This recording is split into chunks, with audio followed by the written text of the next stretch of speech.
I switch on the recording and let's go. So, good evening, everyone. Welcome you all to the Introduction to Buddhism course, and this is the 6th week.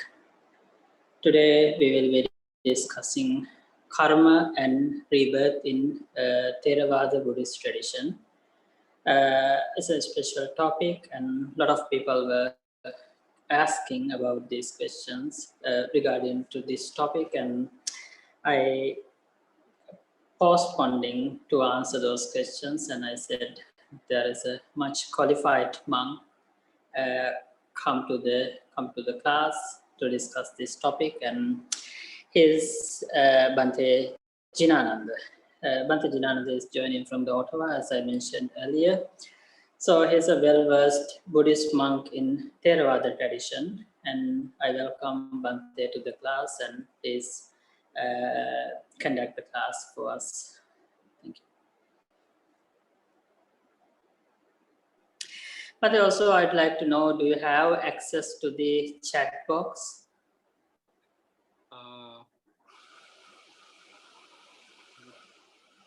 So let me see. Also, I have a hard time to hear you. Can you come a little closer to the camera or device that you have? Can you hear me now? Thank you. Yeah, now it's much better. Thank you, Bhante. So, yeah, I have the access to the chatting box. So, yeah. How about the others? Can you hear the Bhante now? Are you okay with it? Yeah, perfect. So, yeah, Bhante, you have access to the chat box, right? Yes. Okay, thank you. Please go ahead and please do a self-introduction if you don't mind before starting the session.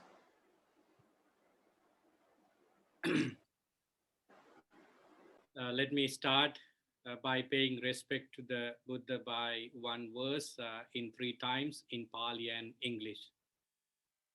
Namo tassa bhagavato arahato samma sambuddhassa. Namo tassa bhagavato arahato samma sambuddhassa. Namo tassa bhagavato arahato samma sambuddhassa. Homage to the Blessed One, the Worthy One, the Fully Enlightened One. Homage to the Blessed One, the Worthy One, the Fully Enlightened One. Homage to the Blessed One, the Worthy One, the Fully Enlightened One. Good evening, Venerable Sirananda and friends. First of all, I would like to thank Venerable Bhante Sirananda for inviting me to have this class on karma and rebirth in Theravada Buddhism.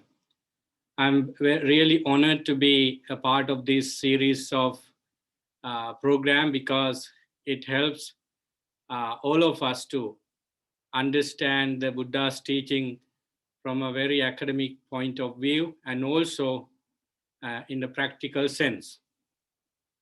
When I was invited by Bhante Sirananda, I was kindly asked to explain the karma and rebirth according to Theravada tradition.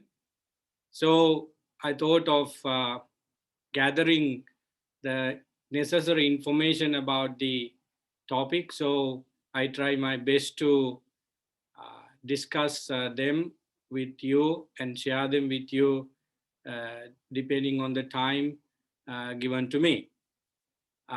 Before I move forward, as Bhante requested, I give a short introduction to myself. Actually, as he said, I am Bhante Jinananda from the Hilda Javaradhanarame Buddhist Monastery here in capital Ottawa. So I have been in the ROB for now nearly 20 years. I studied in universities and monastic colleges, and so I'm here at this temple leading various kinds of people with meditation and Dhamma talks, and sometimes I prepare to go to schools and universities. to explain the basic fundamentals of Theravada Buddhism. So I have been here in the North America for now nearly 13 years. I'm very happy about this type of program because it helps us embrace the teaching of the Buddha, as I said, from academic sense as well as practical and other important ways. So that is me. So let me begin by saying that this topic, karma and rebirth in Theravada Buddhism, is widely popular topics, and also it has scattered in the entire Tripitaka, what we call three baskets of Buddha's teaching. Therefore, it is very difficult to give the information of the karma and rebirth in full form, but I try my best to share with you the important highlights of the karma and rebirth according to Theravada Buddhist tradition. Let me get the study materials for me.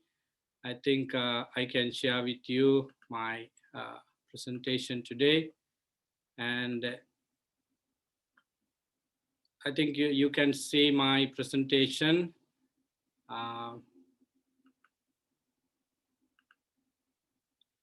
Yeah, karma and rebirth in Theravada Buddhist tradition. Here is the whole map of today's lesson. I am going to give you introduction and then popular statements of karma in Theravada literature, as many people discussed today. And then the definition of karma and rebirth should be discussed with you, because we need to understand what karma and rebirth according to Buddhist teaching.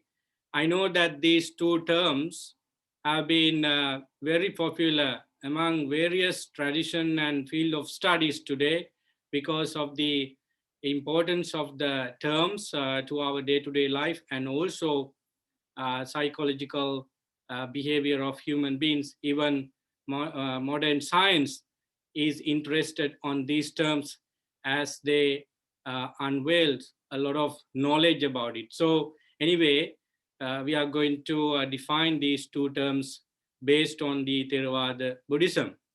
Then significance of the topic is discussed. As I said earlier, these two topics are discussed in the entire Tripitaka in many ways. So we are going to relate or conceptualize the topics in the entire Theravada Buddhism. One of the important discussion would be what is volition. That is related to karma, and I'm going to explain how volition come into action here. And then the classification of karma, that is that should be understood as well in order to get the full picture of the karma. Then the relationship of karma and rebirth, and finally I would be discussing ending of karma. Sorry about the mistake there. Is the ending of rebirth. So what exactly Buddhism emphasizes is to end karma, and we can know what karma we are going to end and which karma we use to end what karma. So it is a very interesting discussion at the end. So before I move forward to next slide, I just want to ask you to ask any questions you have related to the topic at any time of the presentation. I'm very happy to answer them, because the Buddha's teaching at that time went on with question and answers. But friends, I may not be able to see each and everyone. If you raise your hand, I don't see, but you may unmute your, unmute and speak directly. Then only I could hear you. Otherwise, I may not be able to see all of you there in the screen. So having said that, I just want to begin the lesson for today. What is karma? Before we go into rebirth, we just want to know what is karma. Karma, according to many field of studies, especially psychology, Buddhism, and Hinduism, and many other teaching, is action. I have given you some pictures here. It gives you some glimpse of what karma is. According to the pictures, you can see that whatever actions we do, if they have consequences or results, and then we call it karma. According to Theravada Buddhism, we can find some popular terms, but before we go into particular definition, I just want to show you some popular terms today about karma. By mind the world is led, by mind is drawn all men, that's all human beings, on the sovereignty of mind. This is one of the popular terms that that is taken from the Theravada Buddhism, and it is widely spread. So we are the results of what we were, and we will be result of what we are now. And when we talk about mind and how it works, the topic of karma, the theory of karma is really necessary and important. So it is said in Theravada Buddhism, particularly in the book called Dhammapada, the mind is the forerunner for everything. And there we have the function of karma clearly, that karma is the creator of us, and we are the result of what we were. Means whatever we did in the past had created us for this moment, and the way we behave now will be decided by who we will be. So that is how these popular terms echoes in the study of Buddhism and also other spiritual tradition. Let me tell you what exactly Buddha said about karma. Beings are owners of their action, heirs of their action, and they originate from their action, are bound to their action, have their action as their refuge. It is action that distinguishes being as inferior and superior. This is coming from the particular discourse called Chula Kama Vibhanga Sutta. The sutta number is 135 in the Middle End Discourses of the Buddha. If you would like to read it, I recommend it, because that is one of the complete account of what karma is and how rebirth could happen with the karma is. So the other term I have taken to show you is also from the Anguttara Nikaya numerical discourses of the Buddha, and you can see exact place of the discourse. It is said, it is intention that I call deeds. That's how Buddhists define the intention. For after making a choice, one act by way of body, speech, and mind. The sutta is called Nibbedika Sutta. The last one here is karma is the law of cause and effect in the ethical realm. So friends, with these popular terms, of course, some type of definition, you can see that karma is the law of cause and effect in the ethical realm. Karma or karma, the word I use here is the Pali term. The karma is the Sanskrit term, and it has become an English term now because of the importance of it and because of the popularity of it. And it talks about the governing part of our thinking and speech and action. Therefore, this topic is really important for us to practice the Buddha's teaching and also to understand what the Buddha means. I happened to listen to some parts of previous lessons given by very educated monks, and some were talking about the Four Noble Truths, some were discussing about the 5 aggregates of clinging, and also from Brahma Viharas. And everyone who go to understand these previous topics should understand the karma and rebirth as well, because the goal of Buddha's teaching is to attain enlightenment, nirvana, the particular word we use. In order to do that, we all know the fact that we have to follow the Noble Eightfold Path, and there we have to complete the understanding of the Four Noble Truths. So in order to have that type of ending for your practice, we need to understand karma, how our mind works with words and action, and what kind of relationship we have from this moment to next moment, and also what kind of relations we had from previous moment to now and then. So understanding the karma in this way is therefore really important. Karma is like ripples in the water. I think many of you have experienced this kind of things in typical living. If you throw a stone to a still water, you can ripples going on. Karma is something like that. Karma is echoing again and again, depending on how we think and what we think. That's why we have the intention. I'm going to take these all important concept like intention later on, but right now what I'm doing is making the ground for us to have a very important discussion. So with regard to karma and intention, friends, we talk about the inequality. Let me tell you a very small story, or the story is long, but in short, one day Buddha met with a young man called Subha, and this man had a lot of questions.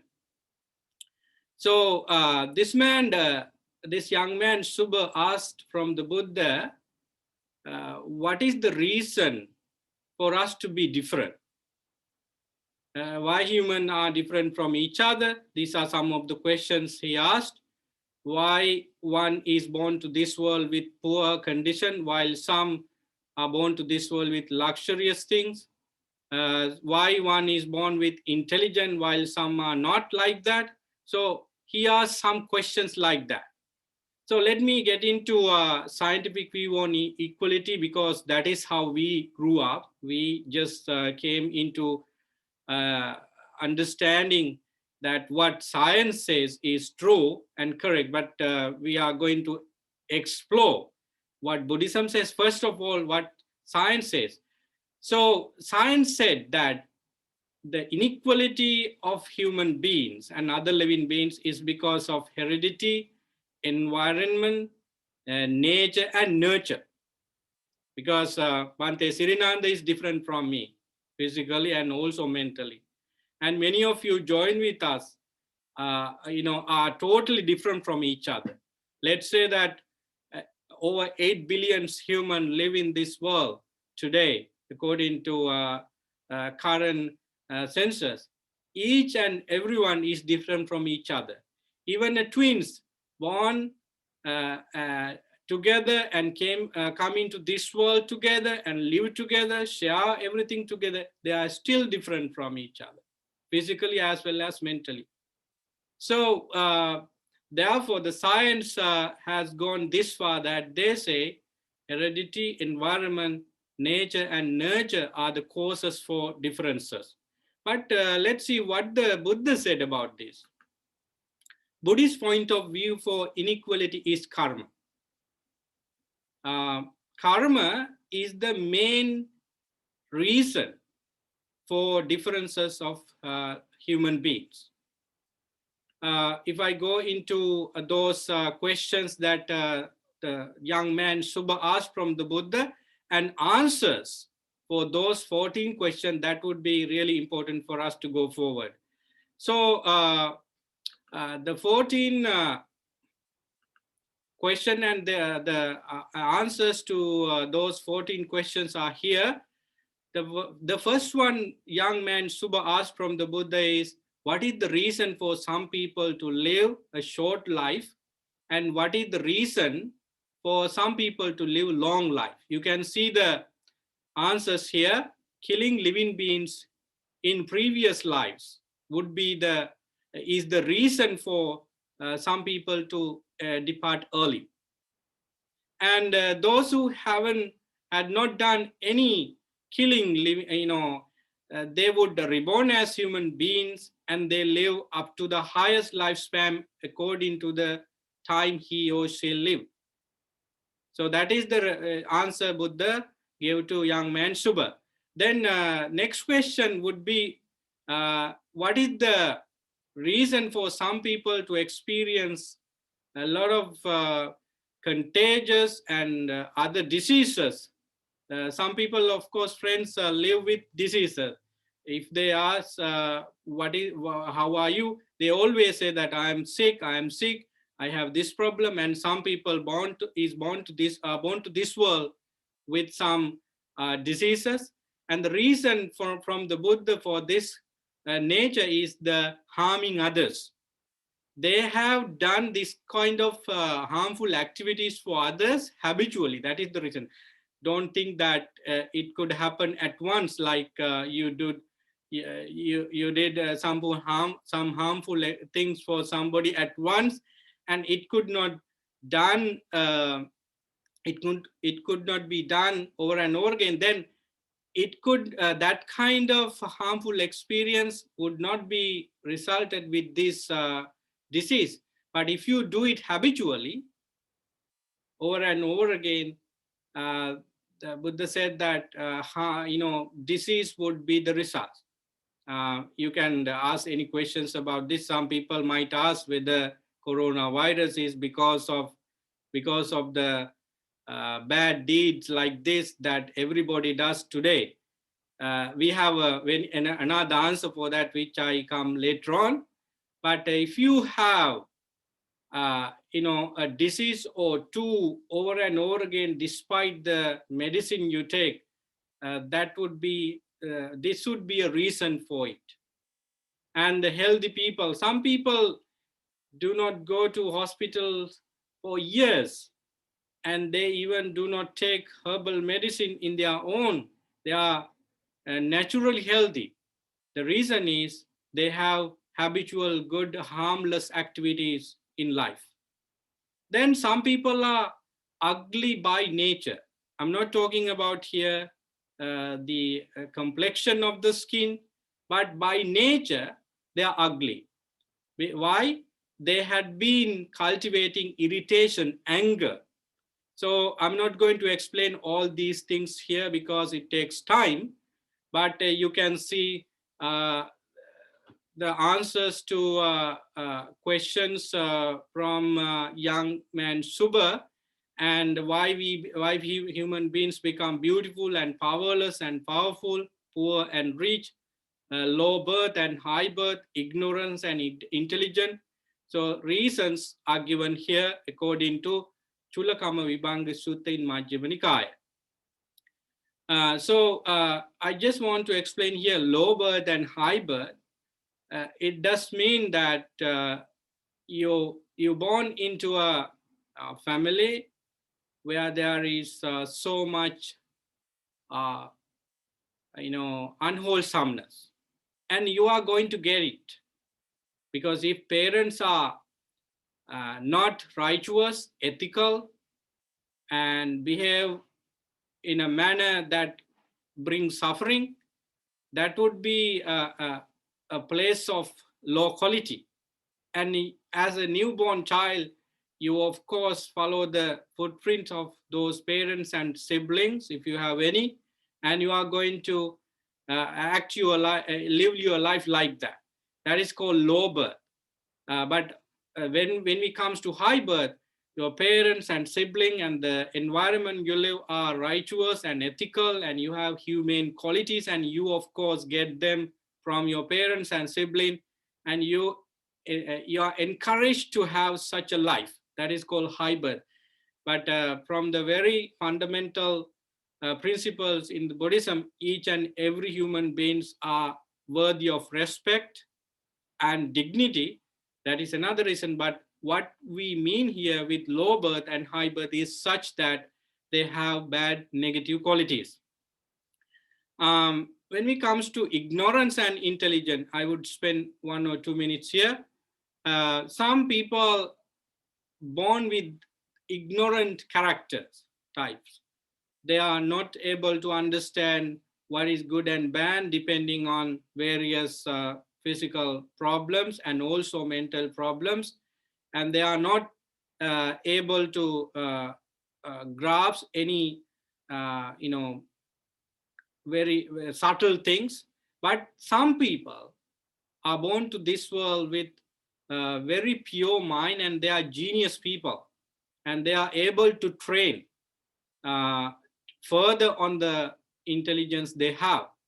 So these are the answers Buddha gave to young man Subha with regard to the question of karma and the inequality. So friends, then we need to understand what is rebirth, because it is one part of the topic today. Rebirth, according to Theravada Buddhism, is rebecoming or having a new beginning. I have here the sutta references: the rebirth, inception, conception, reincarnation, manifestation of the set of phenomena, and acquisition of the sense field of the various sentient beings in the various orders of sentient beings. This is called rebirth. You may not be able to understand the exact picture of rebirth with this definition. Therefore, I want to explain you what exactly rebirth is and what kind of conditions should be there for rebirth to happen. According to Theravada Buddhism, there should be 3 factors for happening of a rebirth. What are the 3 factors? You can see these 2 pictures. Perhaps if you are a individual who has studied science, and particularly how beings come into exist, you can understand what these pictures means. The 3 necessary factors for rebirth are the mother's egg. This is recorded in a number of discourses in Majjhima Nikaya and also Digha Nikaya. The first important factor for rebirth is mother's egg. This is relevant to human and animals, and those realm who have the nature of rebirth in one particular way. With the first one is mother's egg, the second one is father's sperm, and the last one is energy of karma. It is called karma vega in Pali. When these 3 come together, rebirth could happen. The word we use, rebirth, is in discussion because some scholars say that rebirth, the very word rebirth in English, is not giving the full meaning of punabbhava in Pali, but that is the word mostly we use. Some people used to explain it with the word reincarnation. It is coming from the Hindu tradition basically, and also theistic religion. With the word, as I understand, with the reincarnation, it means that somebody who lives here, transmigrate to another life without change. But what that is not what Buddhism, explain. When the mother and father, come together, and when the mother is in,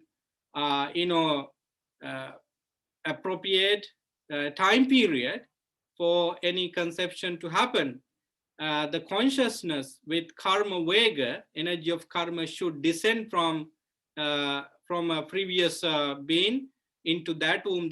That's how rebirth could happen. So once again, in other words, how does rebirth could happen?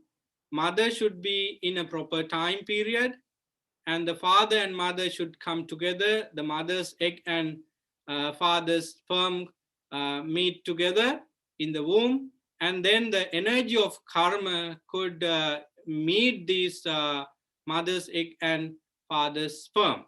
If not the energy of karma come in to meet this so-called ball-like things, there won't be any human birth. In this regard, friends, we can see that the rebirth is not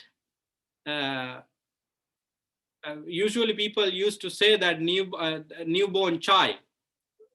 For example, if a mother gives a birth to a child today, and we mark the birthday today of that child, but this rebirth or the punabbhava happens in the mother's womb. According to the science, it could be after 1 month of the meeting of mother and father, and then according to the there are different ideas and sentiments about that. In Buddhism, we don't have a particular time period, but we can understand that it could happen within the first 3 months of the conception. Anyway, now we know that what rebirth is according to Theravada Buddhism. From the previous life, we take this energy of karma vega, and we usually call consciousness, travel with changes depending on what we did, and then it finds a suitable place, particularly we call womb, to get rebirth. So no father, no mother has have any involvement with this, but only the karma, the powerful reproductive karma come into play here to give the new birth for the new human. So I think I have explained enough the two terms in details. Now we get into karma again, because in order to understand how rebirth could happen, we have to understand karma further in details, and what kind of things we should do with karma in terms of practicing the Buddha's teaching. These are the focuses I have in my mind right from here. Karma is the intention, as you know. Intention or volition or will is motivated by negative forces in mind. That is how we understand, karma. Karma could be into categories: wholesome karma and unwholesome karma. Before we go to wholesome karma and unwholesome karma, karma is the intention. That is the thing we need to understand. Why do we need to understand this further? Because there are actions or karma we do without intention. Suppose I go to the kitchen for water, or go to the backyard for seeing the flowers. So my whole intention is to go to the kitchen to take water, or to the backyard to see the flowers. While I was walking, I may not be able to be mindful of stepping forward. Therefore, I may step on, insects, ants, and so on. And by that unintentional action, I would, some innocent animals would kill. During the time of the Buddha, there was a very good monk, and his name is Chakupala. He was blind. He was walking back and forth as a part of his meditation. And some monks who visited later on found that some insects are being killed by the Venerable Chakupala. So they reported the matter to the Buddha, and Buddha said that this monk is blind, and he did not intentionally step on insects. In walking, it happens without intention. Therefore, there is no any negative karma accrued according in his account. So we may have a lot of unintentional actions over the course of living, but there won't be negative karma with that. But according to the law and order today, we must be responsible of all these things. But with regard to the intention and karma and their results, we may not be able to have bad energy out of that because we did not intend to do that. So here, sorry about this. So the intention produces negative physical, verbal, and mental results. With regard to unwholesome intention, we may do bad things physically, verbally, and mentally. These are the 10 misdeed or negative things we could do verbally, physically, and mentally when the intention is negative.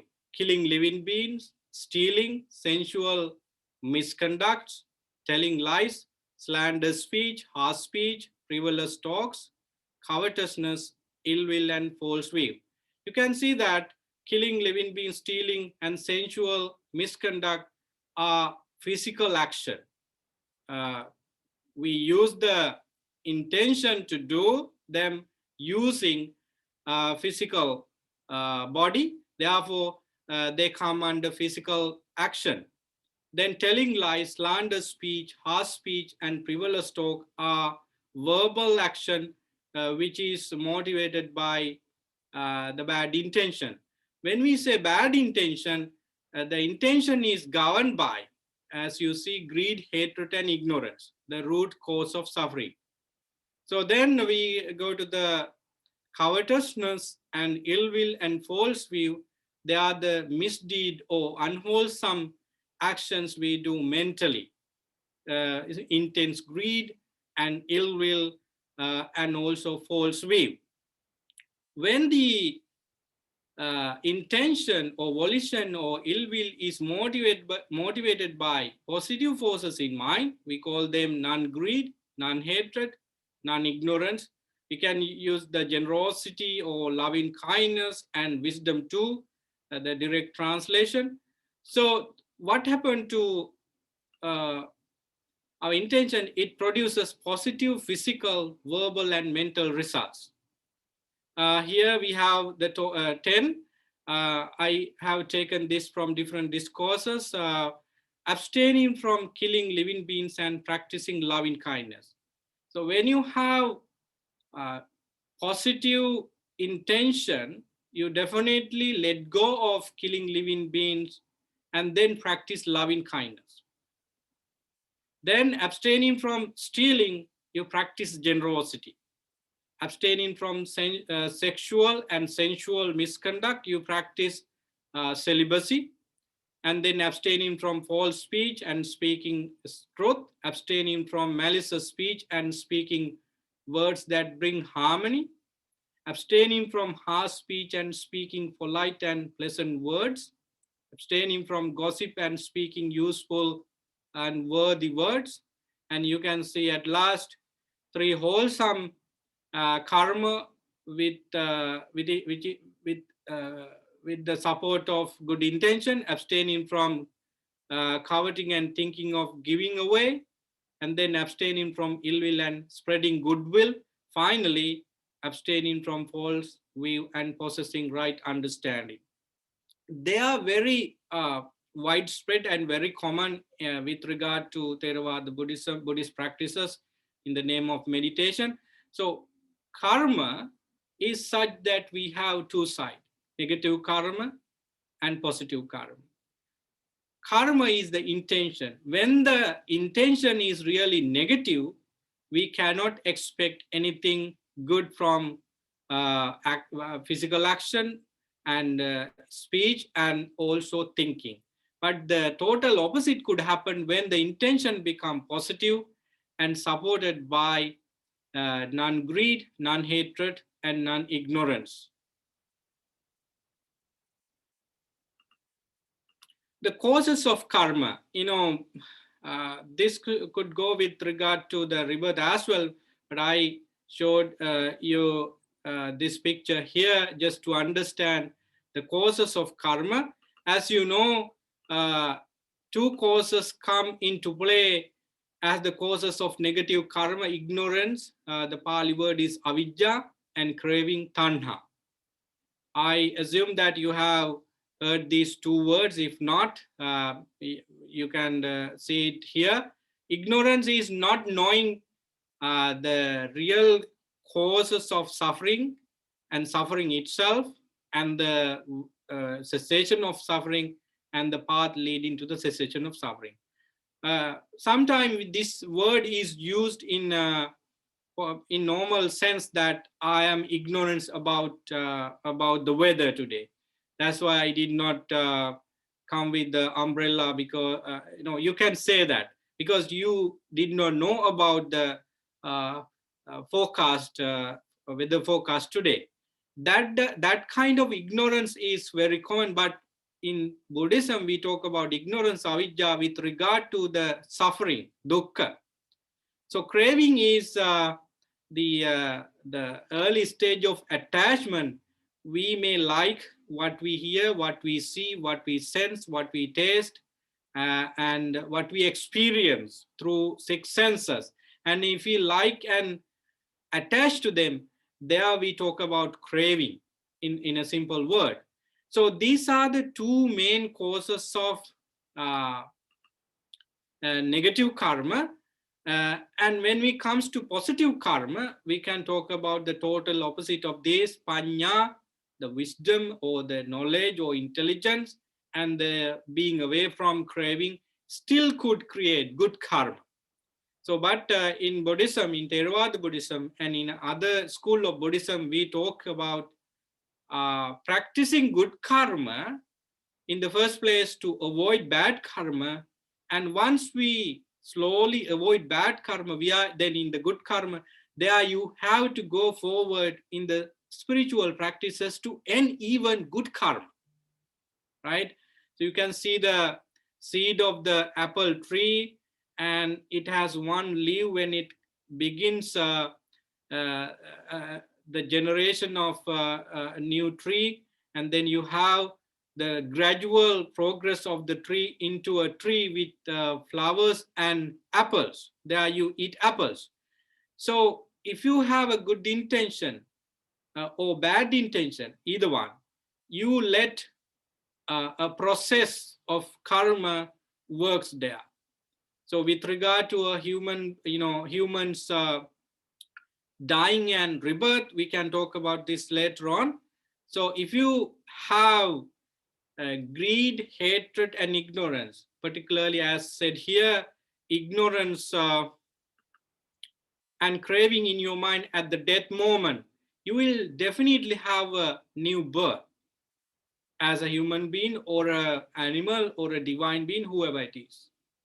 So then you are like, you start your new journey in the womb, just like the apple seed there. Then you grow in the mother's womb with the nourishment and the things mother take.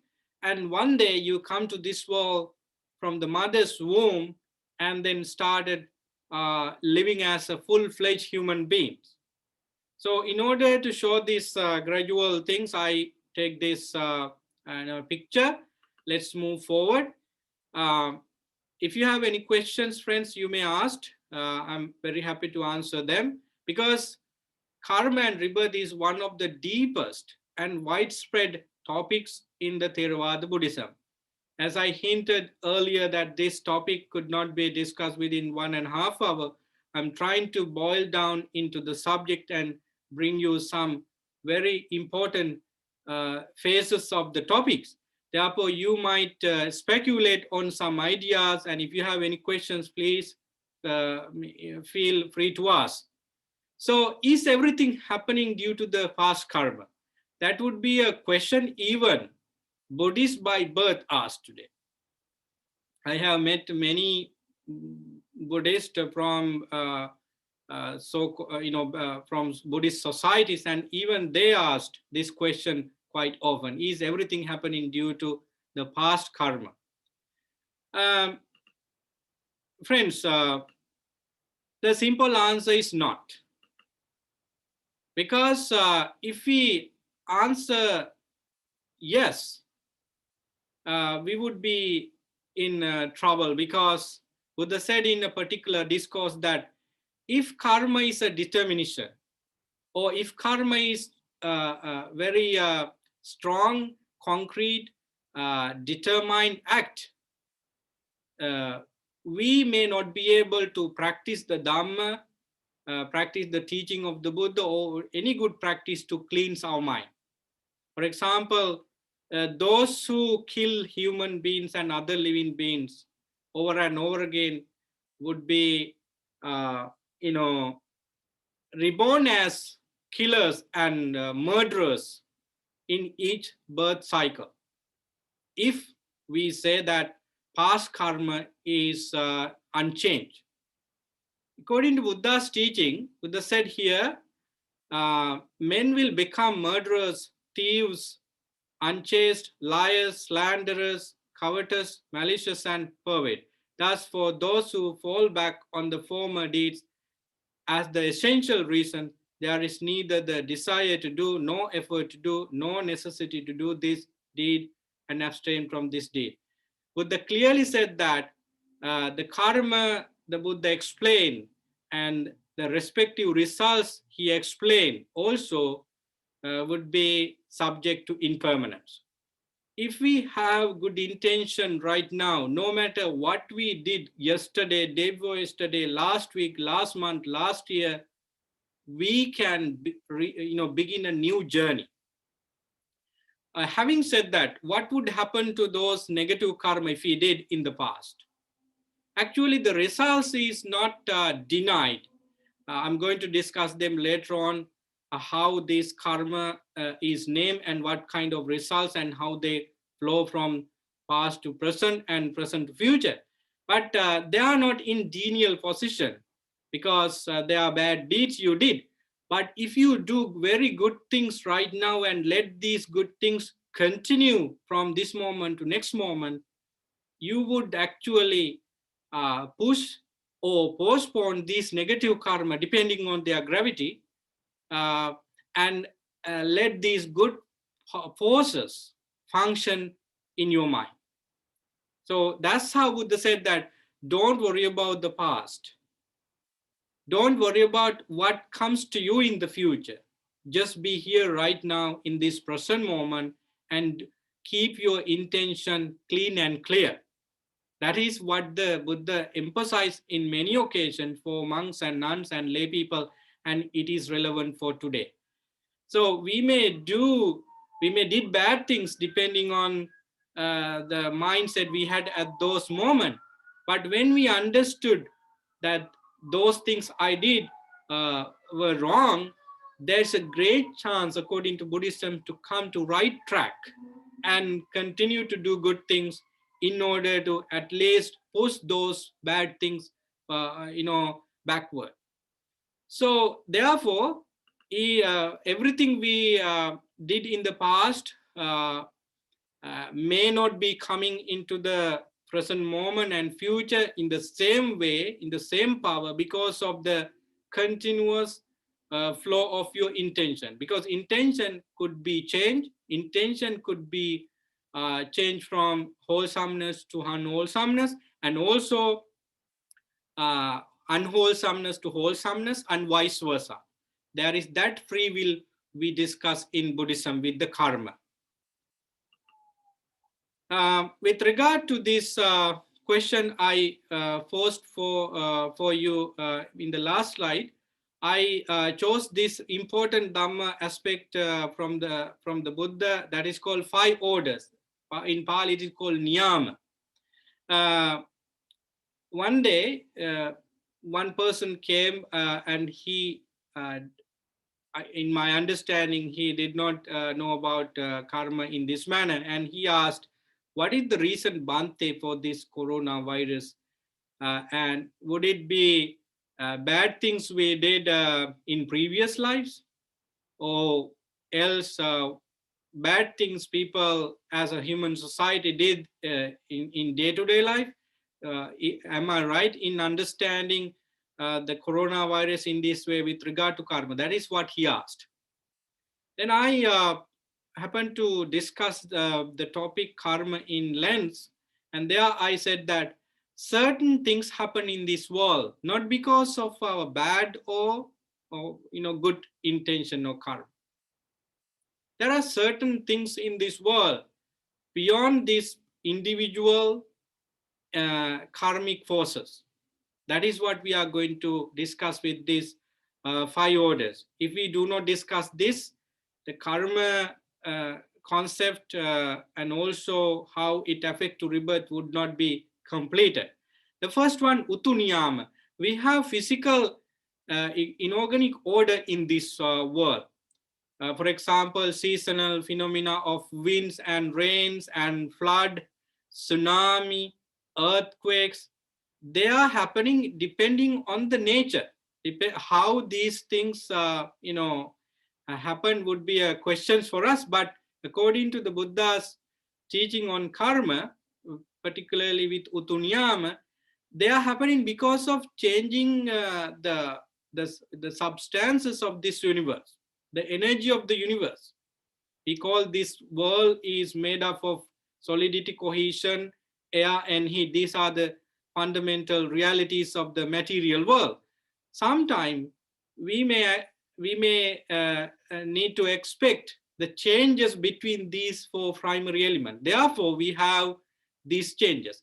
It is true, friends, that because of deforestation and overpopulation, there would be some negative energies emitting from to the atmosphere, and that would be a cause for these changes of the atmosphere and the nature. But even without those human-made things, the changes could happen in the nature with rains and floods and tsunami and disasters like that. So next one is Bijanyam, order of germs and seed, physical organic order. For example, rice produced from rice seed, sugary taste from sugary cane, and so on. And if you have a mango seed and plant it, you will get a mango tree and then later on mango. So that is called Bijanyam.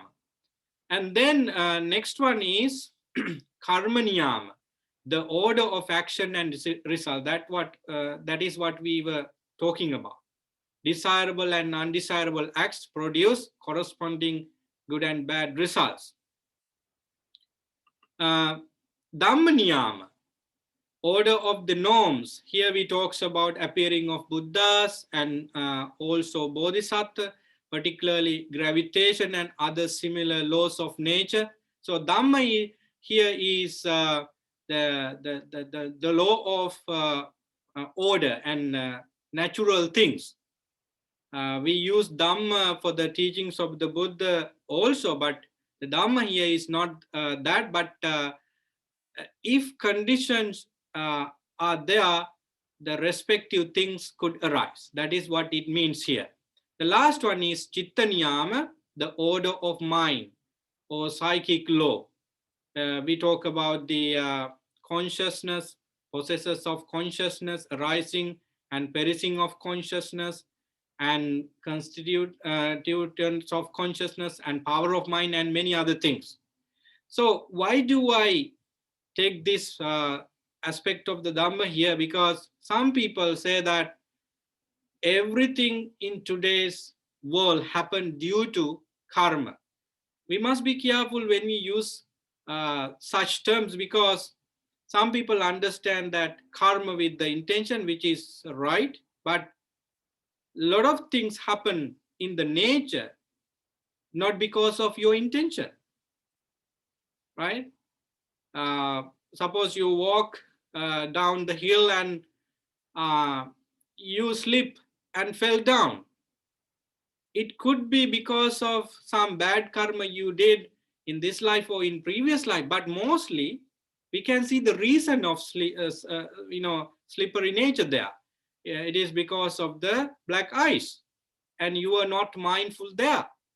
So we can see the reasons for falling down, but it may not be the fast karma. And suppose two vehicles, meet with an accident. It is because of some other reason, not because of any bad things people in the two buses did previously, right?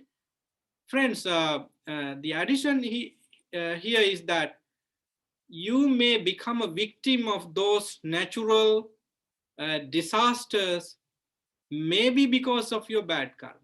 Because some people get out of those unfortunate incidents miraculously, while many people become victim of those things. It may be because of good karma come into play to save you from those natural disasters. Here I just want to quickly go on the karma section. Karma with reference to its time of operation. So we have, according to the time of operation, karma could be different. Immediate effective karma, it's called Ditta Dhamma Vedaniya karma. I would explain here a little bit. What is Ditta Dhamma Vedaniya karma, or immediately effective karma or karma? Friends, if you did a very rigorous intentional act like killing your mother and father, or such a very serious act, you will have consequences right after. You will be taken into custody, and you will be given maybe capital punishment, and you are in so down mentally, and very act you did would give you suffering. And immediately after this life, because of that grave misdeed, you will reborn in unhappy places according to Buddhism. That's why immediately effective karma. And not only that, if you scold at somebody for reason or without reason, you will get the bad words immediately after, right? And if you say thank you very much and share some good words after that, the person who you talk to will also greet you with kind and gratitude words. So there are some actions that could result you immediately. I'm not going into details because it has long explanation, but I think this is enough for that one. And subsequently effective karma. There are some karma we do, and they are going to be effective after this life. After this life, the first one immediately, and this type of karma after this life. So let's say that you kill a living beings for pleasure or for entertainment or whatever reasons. I told you earlier that short living would be a result of killing living beings in previous lives. So now you can see that if there is a next birth as a human being for you, you will die in the same way or different way based on the negative karma you did in previous life. That's what we call subsequently effective karma later on. And indefinitely effective karma is the third one, aparaparya vedaniya karma in Pali. It means that you do good or bad actions, and we cannot pinpoint when and where and how they are going to come to you in return. So they might come in a different way and different time period. So they are called indefinitely effective karma. And ineffective karma, hosi karma, with regard to this actually, we should talk about the full enlightened beings, including the Buddha. So those who attain to full enlightenment stop karma completely. All negative karma are done, and also positive karma. when you attain to full enlightenment, what we call arahantship, you have no karma at all.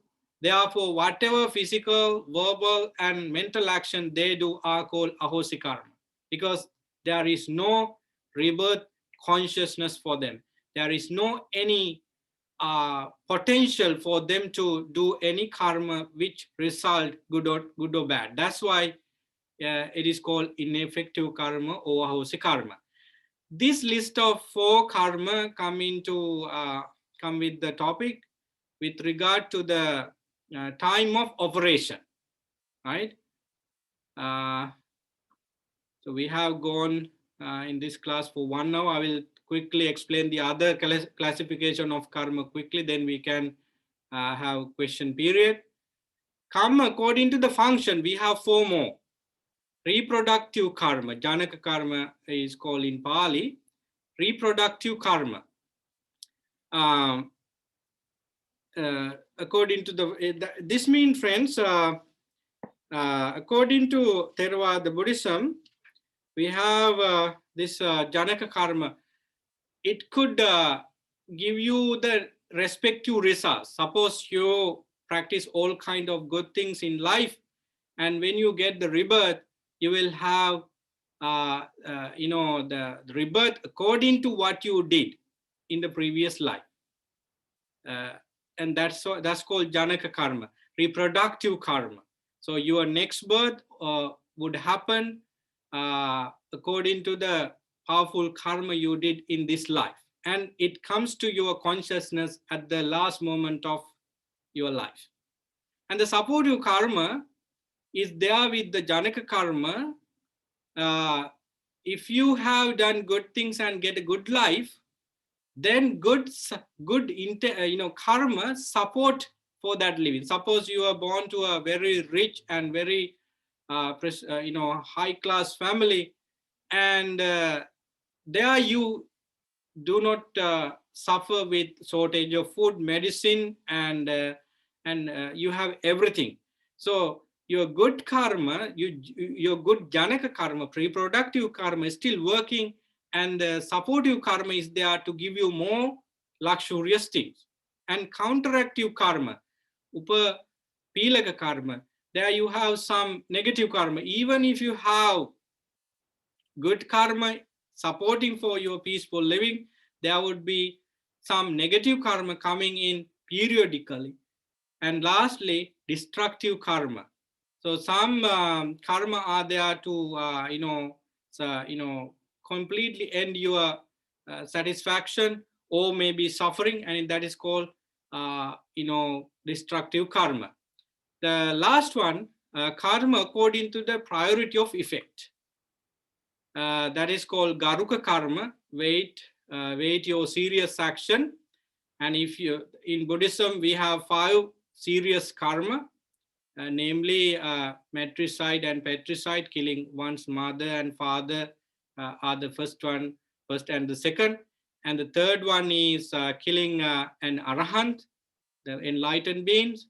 Then the fourth one is making a schism in peaceful communities, especially with regard to monks and nuns, and then shedding the bloods from the Buddha's body.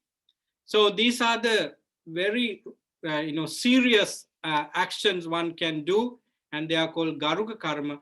And when you did one of these 5, you will definitely reborn in unhappy places according to rebirth concept in Theravada Buddhism. Then the proximate karma, asana karma.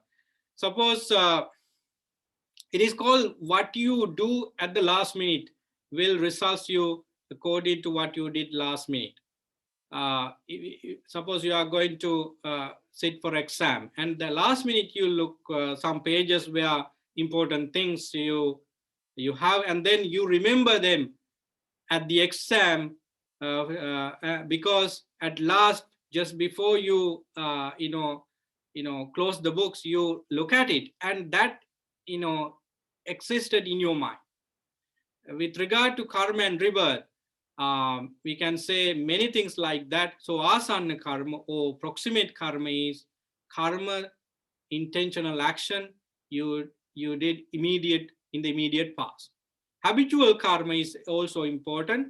You habitually do things, and that flow, those things flow from this moment to next moment. And cumulative karma, which means they collect many things like that. Similar karma is collected in account of our mind, and that goes from moment to moment. The last thing I just want to show you, ending of karma is the ending of rebirth.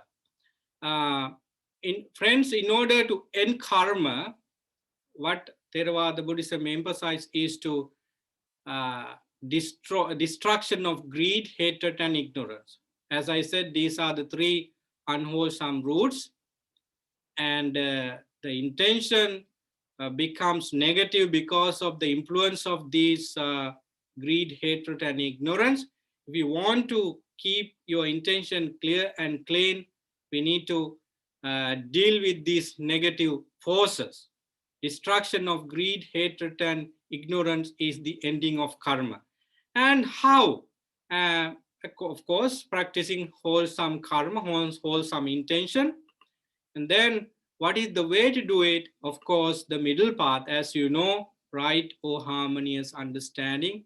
And you can see the list of 8 factors to end the karma. So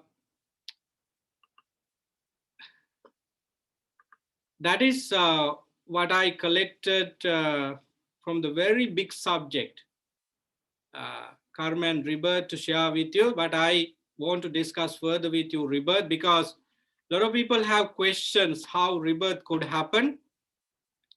I just want to spend some minutes on that because we happen to learn so many things about reincarnation. If I go back to the Buddha's own life story, at the time he attained full enlightenment, he developed in his mind 3 knowledges.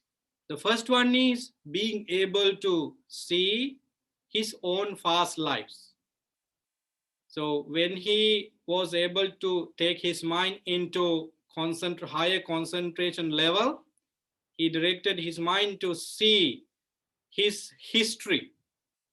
And he saw there that he was coming from immemorial time of birth and dying, and he was born to this life and that life, and he lived there in such a way, and he was able to see all these past lives. And then, having completed that knowledge as the first one, he looked at the other beings, and he saw that from his very developed mind that even other beings in this world also had such a history. So this shows that the karma is the energy that beings help or cause for to get rebirth, and rebirth happens according to what they accumulated, and it was going on and on uncountable number of time. So how this rebirth happened, as I said, you may have residue of greed, hatred, and ignorance in your mind at the time of death. If you don't have any signs of greed, hatred, and ignorance in mind at the last minute, as the last second of your dying, you are not going to reborn, because karma is empty there. The account of karma is empty there with the absence of greed, hatred, and ignorance. So the Buddha and the all full enlightened beings empty their mind from any type of karma. Therefore, they are not going to get rebirth. But those who have even a fraction of greed, hatred, and ignorance in their mind at the last minute of or last second of their birth, they are going to have a next birth. The level of greed, hatred, and ignorance decide who you are in the next moment. And if we come to the present moment, with regard to karma and rebirth, it is really important. What you do now, what you think now intentionally, decide what kind of things you do next and who you are. So friends, it's a very subtle topic, but I tried my best to give you short and very simple things. Now we open the session for discussion, for any questions. According to Venerable Sirinanda, we may have, I think, more than 20 minutes for the discussion. Please feel free to ask any questions with regard to karma and rebirth. Bhante, there are a couple of questions already in the chat box. Okay. Can you see? Yeah.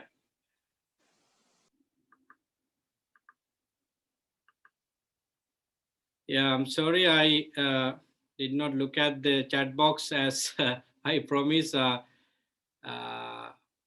Bhante, the first question, I guess, is my question is that if you see a nickel or some other type of money or the object on the floor, would this still be stealing, although you don't know who owns it? Thank you for the questions. The underlying tendency for stealing is the intention to steal. There we have this question, whether this property belongs to us.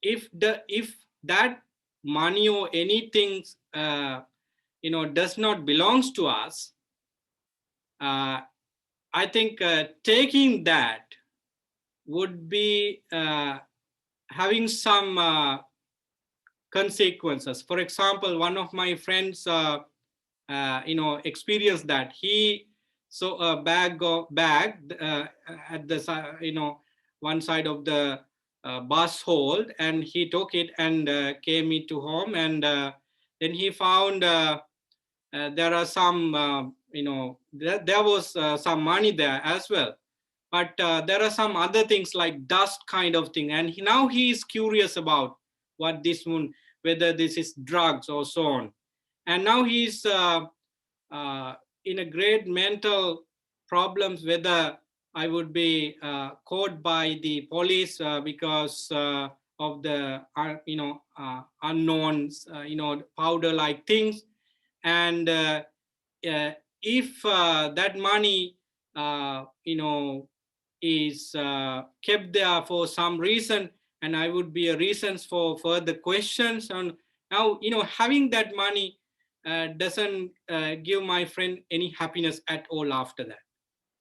So it depends on, it may not be stealing according to current law and order, but with regard to karma and karma theory, we must be careful, because you may not be fined for stealing, but you may be having some negative consequences like I explained. So we can have, because underlying thing is there that it never belongs to you before. In my personal view is that I'm not taking it. I may take it and I wait for somebody to come and question me, or I would give it to anybody. If there is no anyone to give, I suggest, I think we know this asking question, I suggest you might do some good things out of that. Like if I found some money like that, I would definitely donate it to a non-profit organization if there is no one to claim it, and or give it to salvation or help poor people. I personally do not spend it for my own sake. There I am clean psychologically. So if your parents were not good, but I have worked on my karma, will one attain a better rebirth? Of course, yes, because that is why we talk about the environment. That is why we talk about the those 5 orders. Suppose your parents are immoral, unethical, they do not know anything about the good intention and bad intention, karma and rebirth and so on, still you manage to associate good people who know about those things. And you slowly get these good things into your life with the support of good people. And now you develop compassion and kindness as a result of knowing those things. And you would experience a better life, definitely. Definitely. And we can see, very good people in a very difficult environment. I remember the simile of lotus flower. Lotus flower spring from the mud, but it comes out and stay away from even the water and make the whole pond is beautiful. So similarly, those people who are reborn in to bad parents maybe or negative environment, somehow manage to get out of that with understanding. That's why Noble Eightfold Path is there as the set of principles to end the negative karma and to develop positive karma. You could be a better person even if your parents are bad, definitely. The next question, if a family member does not good deed on regular basis, will the family benefit from the positive karma collectively? Let me read it again. If a family member does good deeds, if a family member does good deeds on regular basis, will the family benefit, all the family benefit from this positive karma? Yes and no.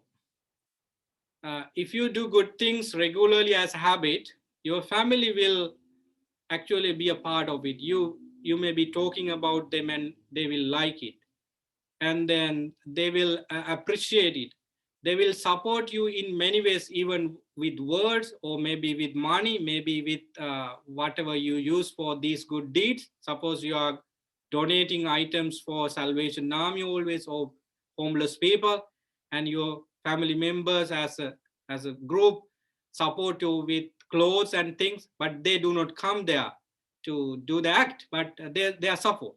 Yeah, then they will benefit from that, even if they do not give any material things. Just appreciation, help them accrue some good karma.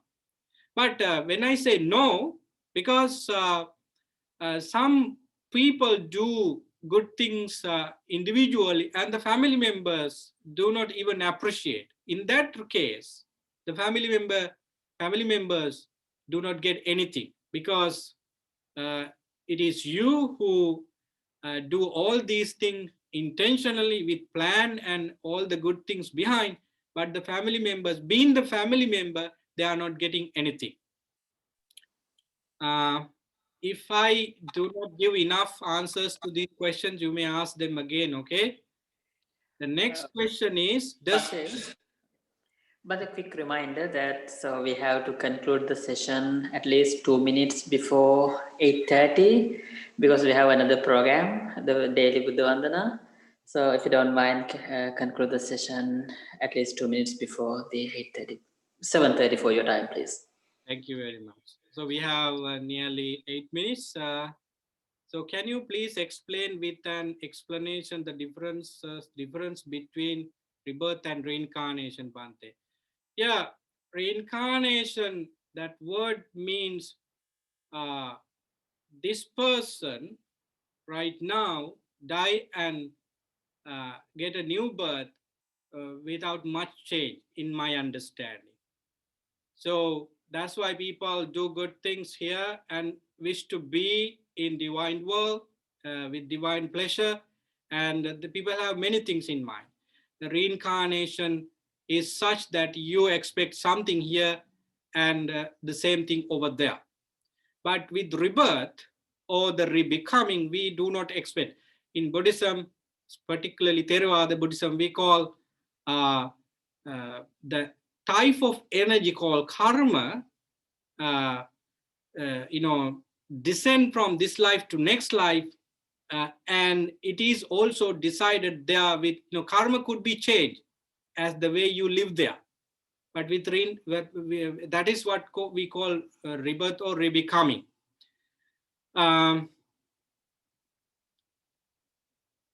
So I'm looking for the other questions.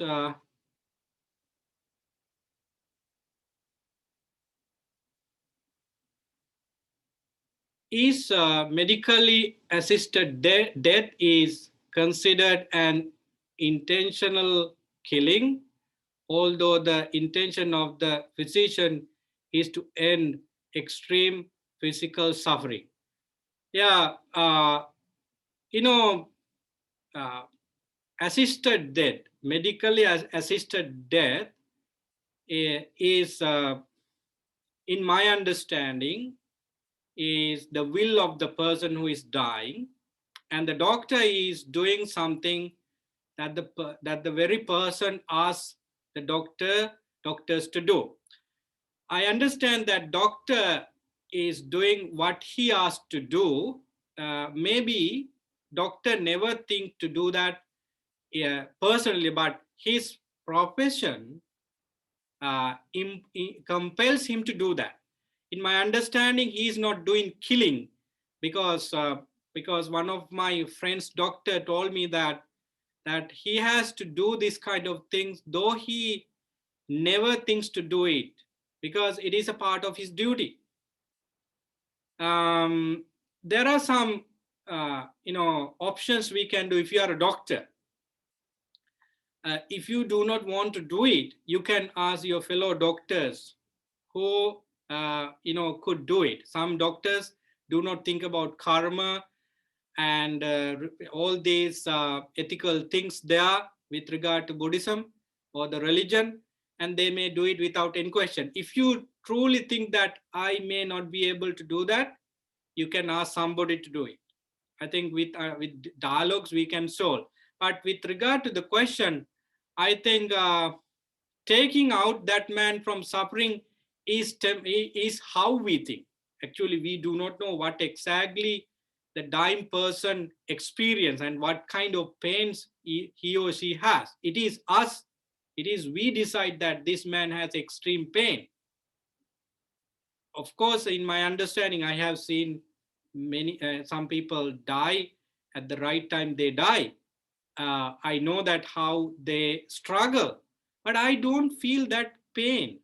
So we say that we should take this person out of pain by giving the medicine, the sleeping medicine. In my understanding, if I stick to karma, we Buddhists always try to make their mind peaceful even at the last moment. If you happen to say such moment, especially in Buddhist culture, monks and lay people will usually recite stanzas, wholesome chanting, because at the last moment of death, what happened to the dying person is listening. We have six senses: eyes, ears, nose, tongue, and body and mind. Out of these five physical senses, the last one is to die is the ears. Therefore, we try to make the environment for the dying person peaceful and calm by talking nice things and letting that person listen to it. So I can give such a answer for that one, because it needs a lot of explanation. In a simple word, if you are a doctor, you could do it because it is a part of your duty. And if you think that it is not nice for you to do, you may ask another doctor to do that. And but what I say simply is that we may not be able to guarantee that we take that person out of suffering, because we do not know what exactly happened to him or her after the death. Because if he is reborn in unhappy places, depending on his karma, suffering continues. So that is the answer for that. The last one, I think I have only 1 minute. is there a reason why some people recall bits of their past lives? Is there a reason? Yeah, could be their mindset is so good at the last moment, and also they have come to new life with some powerful mental, memories. That's why they are able to remember or recall bit of their life, past life. But when they engage with the social activities, when they grow up in the new life with new seeing, hearing, and tasting, they tend to forget what they had in the early stages of life, because you are in a new you are in a new life, and you are taking new things, and you are creating new karma. Therefore you tend to forget those bit of things from the previous life. So I think that's for all today. I'm very happy that this came into in this way.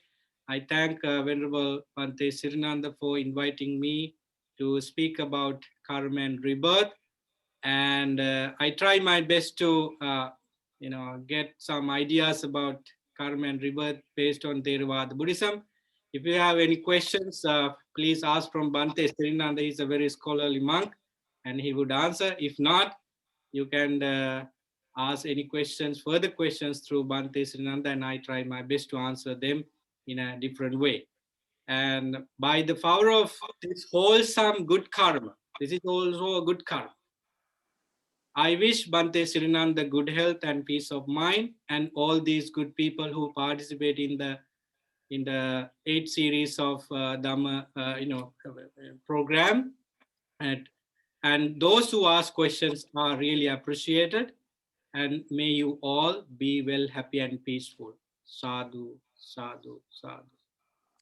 And thank you so much, Bhante, for sharing your wisdom with us. And I'm really sorry that asked you to conclude the session. It was when it was very, very hot. I saw that a lot of questions are coming this way, but since we have another program here tonight, so I have to conclude the session. And thank you so much for participating. And thank you, Bhante, for coming and sharing your wisdom with us. And hope to see you again next week. See you all. There are only 2 weeks remaining, so please keep joining with us. Thank you so much. And see you. Good night to all of you.